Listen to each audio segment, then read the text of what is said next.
Hello everyone. In this video, I'm going to talk about boundaries.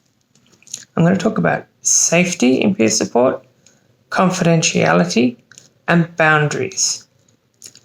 These are essential structures that make peer support possible, and it's such a difficult balance. Remember that our aim is to create a relationship of safety. Safety for both people, safety for a group if we're working in a group, safety for the care team if we are working in a team. And we should, in mental health as far as possible, work in a team. It's not something that you do alone, because helping the person has impacts on you as a helper, as a peer, as a family member.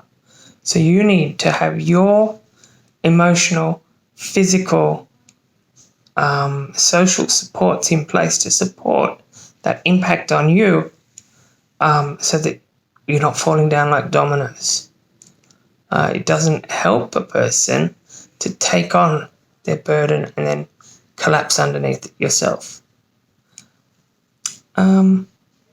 So we have to make this balance. We have to share enough about ourselves. We have to demonstrate authenticity, which means talking about our shame and vulnerability, really revealing ourselves.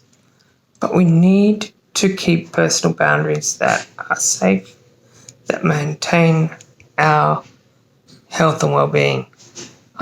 So we constantly have to judge, is our boundary in the right place? Am I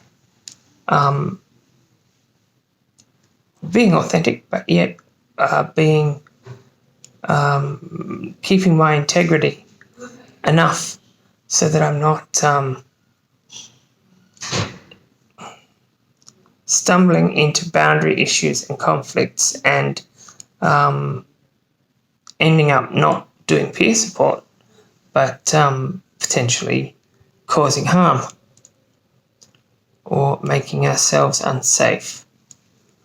That's where our own support network is so critical, and debriefing is so critical, so we can talk over what we're doing, how it feels, what the impact is, check in with someone else and just check off whether we are being positive, whether we're having positive effects, whether there's another approach or something that might need to be worked on. And through all of this, we need to keep in mind that everybody is different. In mental health, we talk about people's we talk about what is happening with people a lot, because everyone is different. Some person's going to respond well to one approach. Another person with seemingly the same kind of background and problems won't respond at all. So you never know. It's a very creative field in trying to help people, because everyone is different and you have to keep trying different things.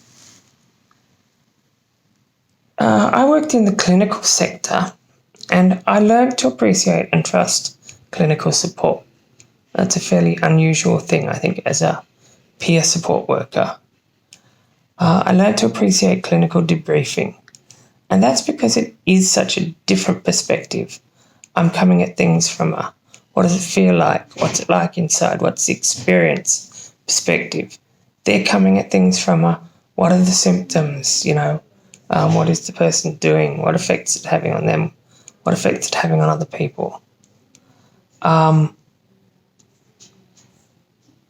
had this feeling that because it was so different, that we could triangulate on the person and work on a positive approach together by reconciling the differences between the two ideas and approaches. It doesn't always work out, but often if a peer approach is leaving you feeling unhappy in your gut, like you've screwed the pooch, then what you need is a different perspective or multiple different perspectives. And I learned that the clinical perspective can be useful. It can help you understand what's going on with the person and the impacts that's having on you. This brings us to confidentiality. You need to be very clear with the person in advance when you can keep confidence and when you can't. Universal confidentiality isn't really possible. Some things that a person discloses to you may require you to take action. Keep the faith with the person by talking about it in advance. Maybe especially important with friends and family, are unhappy, come to you for a chat because you're clearly someone who knows your shit and wants to help. Be very careful about when you can keep confidence with them and when you can't. Generally, the situations where you can't keep confidence is where they're going to hurt themselves, hurt someone else, commit a crime. And you can just say that, I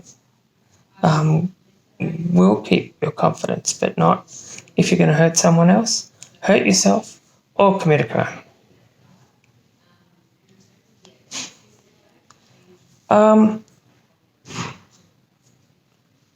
This is most difficult when doing informal peer support with friends, family, and acquaintances, what you might call cafe peer support or smoking area peer support.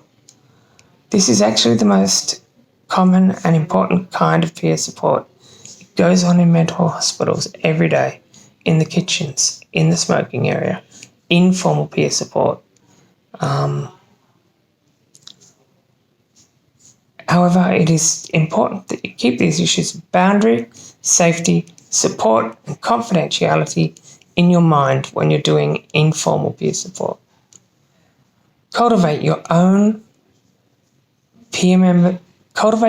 support team, the people you trust, the people you can go to, people you can debrief with.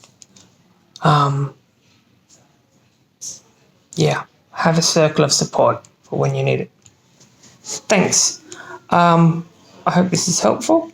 Please give your reaction and thoughts in the comments below. Thank you.